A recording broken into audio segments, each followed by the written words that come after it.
आदरणीय कांग्रेस अध्यक्ष का बहुत बहुत शुक्रिया। अवश्य ही हम निभाएंगे के वादे के साथ इस देश में एक निर्णायक शुरुआत कांग्रेस का 2019 का घोषणा पत्र करेगा। हालांकि एक लंबी प्रेस कॉन्फ्रेंस और पत्रकार साथियों के जो बहुत देर से इंतजार कर रहे हैं, जवाब हम बाद में भी देंगे, पर संक्षिप्त में कुछ सवाल इस घोषणा पत्र को लेकर और देश के लिए आगे के रास्ते को लेकर हम लेंगे। कृपया अपना हाथ खड़ा करें तो बारी बारी से फिर हम सवाल पूछ सकेंगे।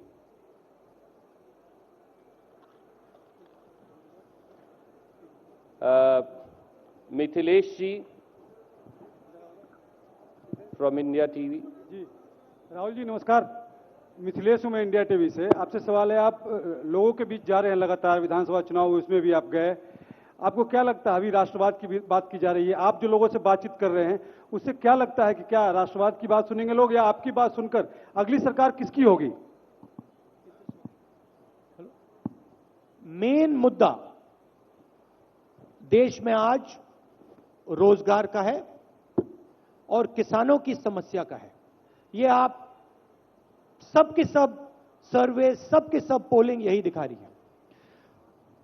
तीसरी बात, जो इकोनॉमी बिल्कुल बंद पड़ी हुई है, जैम्ड है, और इस बात को सब लोग मानते हैं कि हिंदुस्तान की इकोनॉमी बिल्कुल अटकी हुई है, फंसी हुई है, तो उसको एक बार फिर चालू करना, उसमें जीएसटी का भी मामला है, उसमें न्याय योजना का मामला है। तो ये 3-4 मुद्दे हैं। और आखिरी, भ्रष्टाचार, राफेल और नरेंद्र मोदी जी के जो कंटिन्यूअस नॉनस्टॉप झूठे वायदे। विक्रांत फ्रॉम आज तक। राहुल जी, मैं आज तक से कुमार विक्रांत सिंह। आपसे सवाल यह है कि क्या हम लोग कांग्रेस पार्टी के अगले प्रधानमंत्री पद के उम्मीदवार से बात कर रहे हैं, और सवाल यह है कि क्या मनरेगा 15 साल हो गए उस योजना को, वो कहां तक पहुंची है आपके हिसाब से, और नई न्याय योजना और मनरेगा दोनों कितने बड़े गेम चेंजर साबित होंगे? क्या हम नए प्रधानमंत्री से बात कर रहे हैं कांग्रेस पार्टी के उम्मीदवार के तौर पर? ये देश के ऊपर है, मेरे ऊपर थोड़ी है। मैं तो अपना काम करता हूं। ये सवाल तो आपको देश की जनता से पूछना पड़ेगा। जहां तक मनरेगा की बात है, मनरेगा ने 2009 में हिंदुस्तान की जो ड्रामेटिक ग्रोथ थी उसमें मदद की थी। आप किसी भी इकोनॉमिस्ट से पूछें तो आपको बताएंगे कि जो पैसा डायरेक्टली रूरल एरियाज में गया था उससे इकोनॉमी फायर हुई थी, स्टार्ट हुई थी। वही लॉजिक न्याय योजना का है। देखिए, हिंदुस्तान में अभी इकोनॉमिक इमरजेंसी लगी हुई है। नरेंद्र मोदी जी ने नोटबंदी की, गब्बर सिंह टैक्स किया, छोटे दुकानदारों पे, स्मॉल मीडियम बिजनेसेस पे वार किया, तो इकोनॉमी बिल्कुल फंसी है और उसको जंप स्टार्ट करने की जरूरत है, शॉक थेरेपी की जरूरत है। और इसीलिए हम शॉक थेरेपी और डायरेक्ट पैसा हिंदुस्तान के सबसे गरीब लोगों के जेब में डाल रहे हैं। वो पैसा, जैसे ही वो पैसा उनके जेब में जाएगा, वो चीजें खरीदना शुरू करेंगे। जैसे ही वो चीजें खरीदना शुरू करेंगे, इकोनॉमी फायर होगी, स्टार्ट होगी, और जो हमारे यूपीए के समय ग्रोथ के लेवल्स थे वो ही फिर से हो जाएंगे। क्या माइक पीछे देंगे? Arun Singh from IVN 7। राहुल जी, मैं अरुण सिंह हूं, न्यूज 18 इंडिया से। 2019 के चुनाव के लिए नैरेटिव जो सेट होना है, क्या वो आप जो ये नैरेटिव सेट करना चाहते हैं किसान, नौजवान, गरीब गुरबों की बात है, या फिर वो नैरेटिव जिसकी संभावना दिखती है? मैं आपको एक बयान बता रहा हूं। प्रधानमंत्री ने कुछ दिन पहले अभी रैली में कहा कि राहुल गांधी और उनकी कांग्रेस पार्टी ने, आपकी पार्टी का नाम लिया उन्होंने, हिंदुओं को आतंक से जोड़ दिया, अपमानित किया, और इसलिए वो एक मेजॉरिटी सीट छोड़ के माइनॉरिटी सीट से लड़ने जा रहे हैं वायनाड। देखिए, नैरेटिव सेट हो गया है। नैरेटिव न्याय है। नैरेटिव है कि अगर नरेंद्र मोदी अनिल अंबानी को 30,000 करोड़ रुपए दे सकता है जेब में, पॉकेट में डायरेक्ट, तो कांग्रेस पार्टी 20% गरीब लोगों को पैसा दे सकती है। नैरेटिव सेट है। 72,000 गरीबों पर वार, 72,000 ये नैरेटिव है। अब इसका शॉक इफेक्ट लगा, जैसे धमाका बोलता है ना, फटता है, तो नरेंद्र मोदी जी को शॉक इफेक्ट लगा और नरेंद्र मोदी एक के बाद एक किसी ना किसी चीज के पीछे छुप रहे हैं। मगर देश का प्रधानमंत्री देश की सच्चाई से नहीं छुप सकता है। देश की सच्चाई है कि देश में बेरोजगारी है। देश की सच्चाई है कि देश का किसान तड़प रहा है, जी नहीं पा रहा है, आत्महत्या कर रहा है।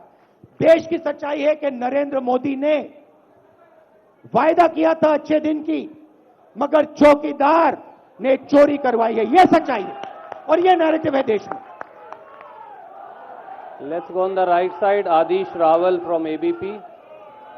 और भैया देखिए, एक बात है, चौकीदार छुप सकता है मगर भाग नहीं सकता है।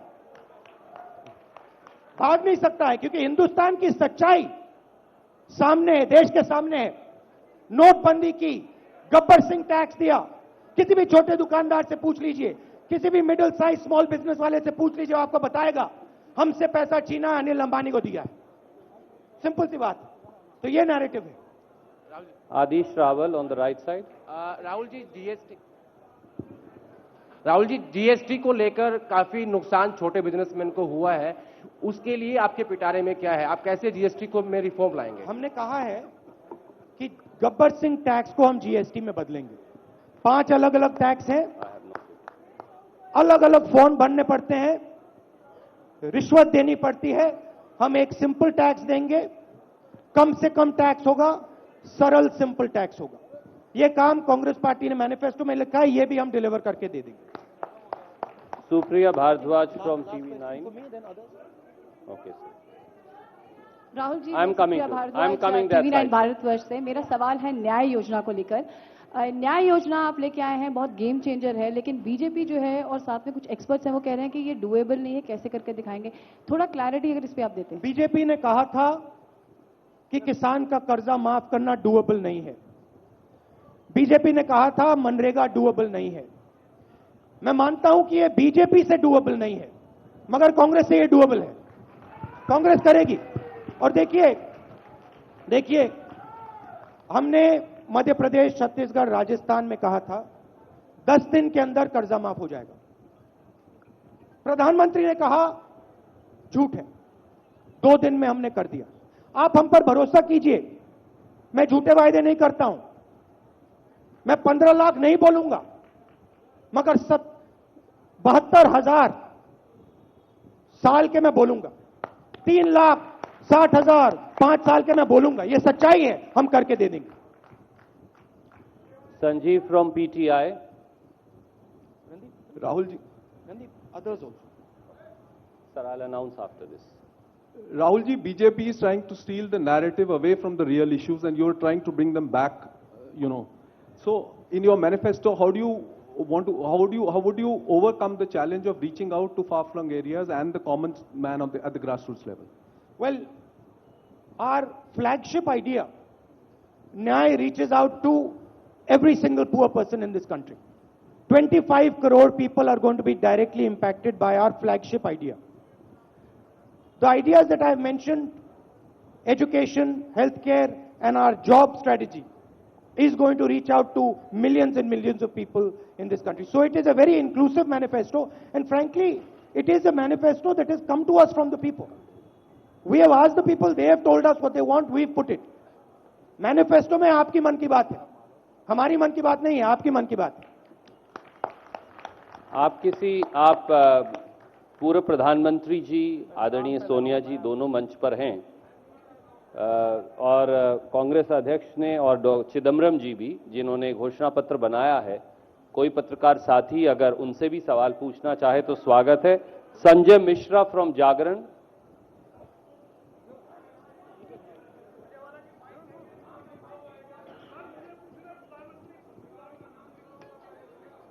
राहुल जी नमस्कार, मैं संजय मिश्रा दैनिक जागरण से हूँ।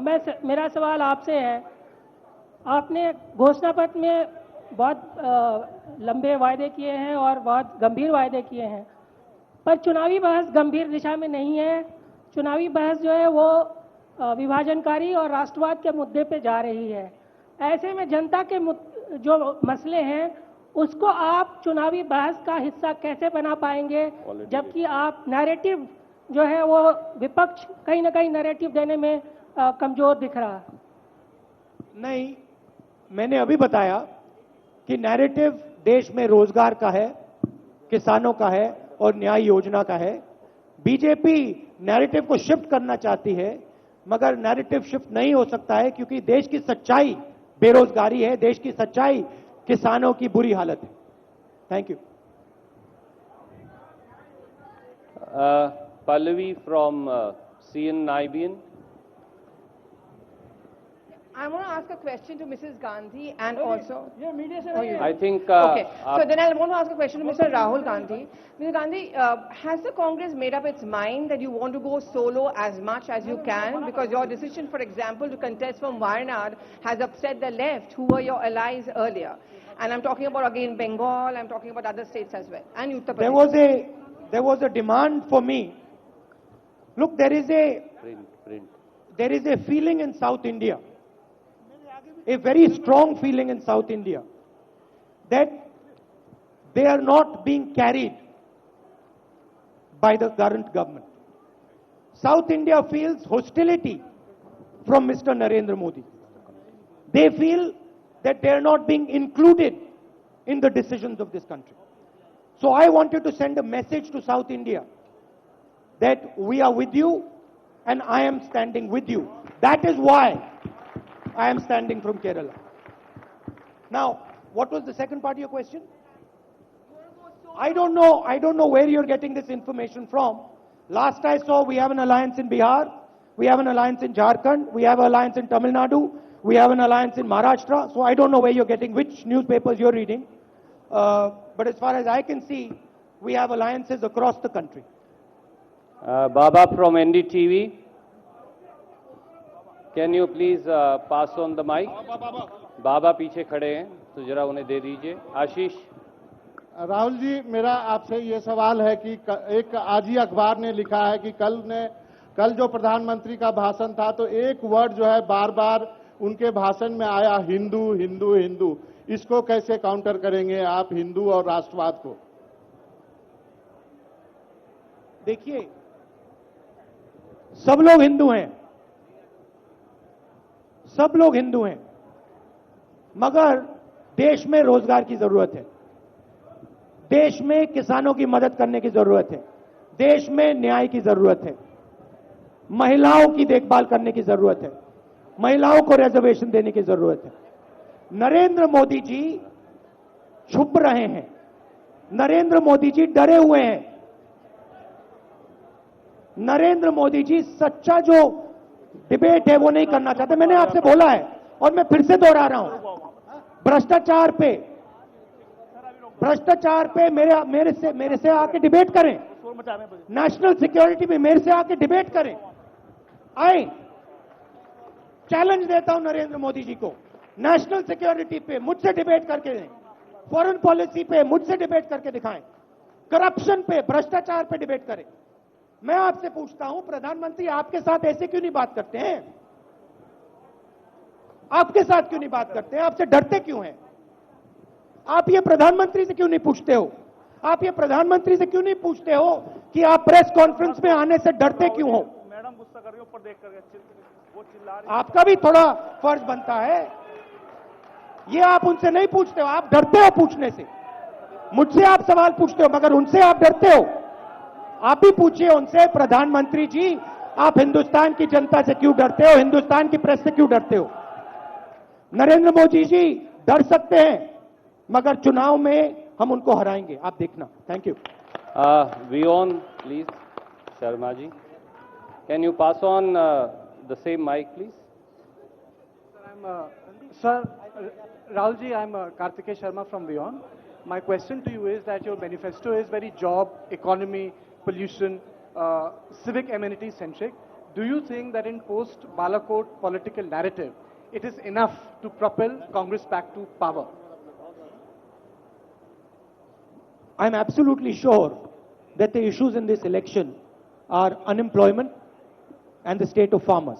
I'm absolutely sure about that. If you go out, that's what the country is saying. So I'm absolutely certain that the issue in this election is Rozgar and Kisan, Bhrashtachar and Nyay Yojana. Ashish Singh. Rahul ji, good afternoon. Ashish हूँ ABP news से। दो सवाल हैं sir. एक पल्लवी जी जो पूछ रही थी उससे रिलेटेड एक सवाल पूछ लीजिए। I think we need to now proceed with other programme. Sir एक छोटा सा आप कंसिडर सर, दिल्ली में आम आदमी पार्टी से आप अलायंस कर रहे हैं कि नहीं कर रहे हैं? आपने कई स्टेट का जिक्र किया कि अलायंसेस हो रहे हैं। इसको लेकर के जो कंफ्यूजन है उसको अगर आज आप क्लियर कर दें। There is no confusion on this. The situation is actually very clear on this issue. We have constructed alliances. We have been open to construct alliances, and we have done it across the country. We are very flexible on that issue. Sir, just the other question. Thank you so much. I think there will be a press conference at 4:15 again by Shri P. Chidambaram, and rest of the questions can be taken there. मैं एक बार फिर कांग्रेस अध्यक्ष श्री राहुल गांधी जी का, श्रीमती सोनिया गांधी जी का, doctor Manmohan Singh ji का, Shri P Chidambaram जी का, Shri A K. Antony जी का, Shri KC. Venugopal जी का और मेरे साथी गौड़ा जी का बहुत बहुत धन्यवाद करता हूं। आज इस ऐतिहासिक घोषणा पत्र के अनावरण के लिए, एक नई देश की शुरुआत के लिए और उसके साथ साथ आज बहुत सारे सवालों के जवाब लेने के लिए मुझे उम्मीद है कि जिनकी विदाई तय है वो इनसे कुछ सीख लेंगे। आपका बहुत बहुत स्वागत, धन्यवाद।